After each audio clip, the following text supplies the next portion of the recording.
6 months before, Antigua. Commissioner Wilbur Summerton knocked on the door of the house where Charlotte Brooke lived, on the Coast Road. It was a little after 8 and he knew that she would be there seeing as Harris Kerr had taken over her shift. Dr. Gold was on his way over, back from Guadeloupe, where the pathology was, and would be joining Kerr shortly after midnight. He is a bit of our Broken Bar character, shall we say? Summerton told Charlotte, as she put down the tea tray. He eyed it approvingly. Mrs. Summerton didn't allow biscuits with tea, and he would be sure to take full advantage of Charlotte's hospitality.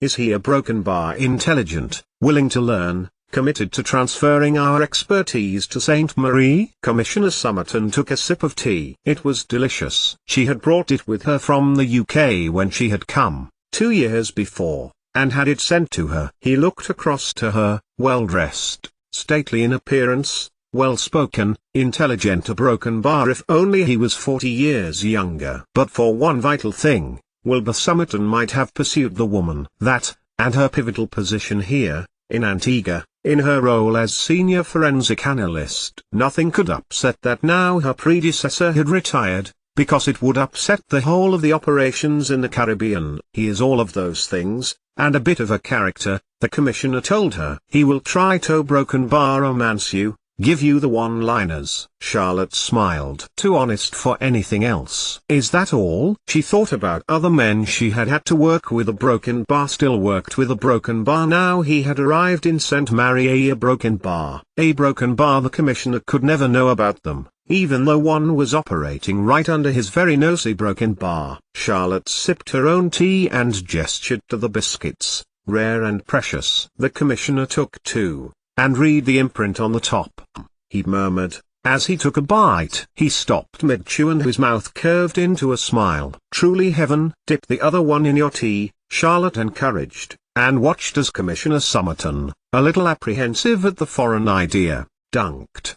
Food of the gods, he exclaimed, dipping in his biscuit again and finishing the last of the rich tea. Then he put down his cup and smiled at Charlotte. Only in your house, Ems Brooke, do I get spoiled with a tea as exquisite as a Broken Bar. PG tips and biscuits as delectable as rich tea. Commissioner Summerton got to his feet and Charlotte showed him to the door. If that's all, Charlotte opened the door. For once, with John Gold handling things that night, she could get a relaxing bath and an early night. As long as you think you can handle the likes of Dwayne Myers, Commissioner Summerton replied. Yes, sir. Yes, sir. Charlotte thought to herself as she ascended the stairs. A long soak and a book would refresh her perfectly. I can handle the likes of Dwayne Myers. 88,888,888. And Dwayne Myers turned out to be exactly as the commissioner had told her, hard-working, willing to prove himself,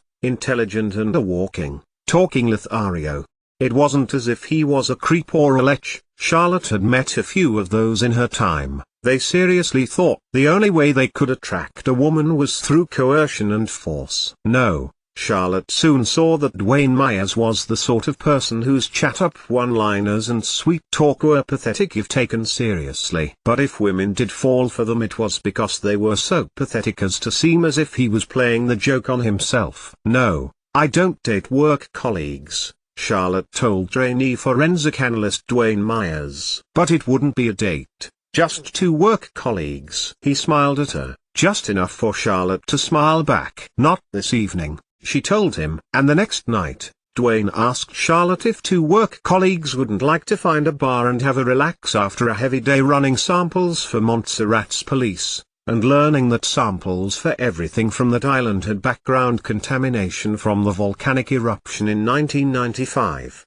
I've to work late now. Harris has gone, she told him. That's too bad, Dwayne replied, taking his books and his folders. You have a test in the morning, Charlotte reminded him as Dr. Gold's car appeared in the car park. And the conversation repeated itself in similar forms until one day, after a message from a D.S. Stevenson from St. Marie, which she burned in the kiln they used for making ash samples for mineral analysis, Charlotte said yes. That's great. Dwayne told her, with no heartbeat of surprise at Charlotte finally agreeing after a month of rejection. "I'm gonna go home and freshen up, see you at Nelson's Dockyard at 8. 88,888,888. Dr. John Gold rarely joined them, so it was usually Charlotte and Dwayne who spent spare evenings in the bars and restaurants of Antigua. Charlotte didn't like rum neat as the locals did, but diluted in a half-a-pint glass with plenty of water, and it was pleasant enough. Grog, Dwayne told her, or rather, Charlotte allowed him to tell her. It's how the sailors had it, as a medicine, for the grueling times aboard ships in them days. Thank goodness ships and boats are like those now. Charlotte nodded to the harbor. Sailing ships, satellite navigation, it seems beautiful. Dwayne smiled at her. Oh yes, he replied, sipping his undiluted rum. Or those big,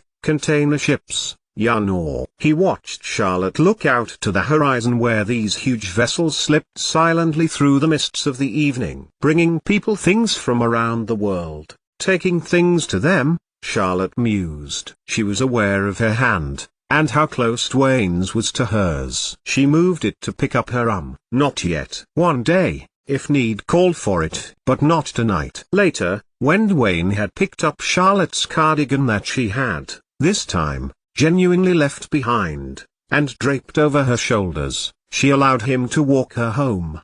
Good night, Dwayne. Don't stay up all night working. Night, Emsbrook. Charlotte told him, hand on the door handle. A beautiful, cool breeze drifted down the coast road. Good night, Charlotte. And Charlotte Brooke watched Dwayne Myers turn and walk away, in the direction of the laboratory. An hour later, and he was late, which was unlike Dr. John Gold. When one became two, a slight uneasiness came to her stomach. Had he been thwarted, or had he changed the plan and had no way of telling her? Perhaps he was in St. Marie liaising with Stevenson. He was the boss, after all. Don't you need your John Gold, not his real name, and B was certainly no doctor, waved his arm towards papers on her desk. I have it. She tapped the side of her head. The music hall music from her favorite film played in her head. It was all there, everything, from the beginning of everything. When had she ever let him down? Good, Dr. John replied, holding open the door. Guadalupe was where the pathology lab was. It's going to be a long night.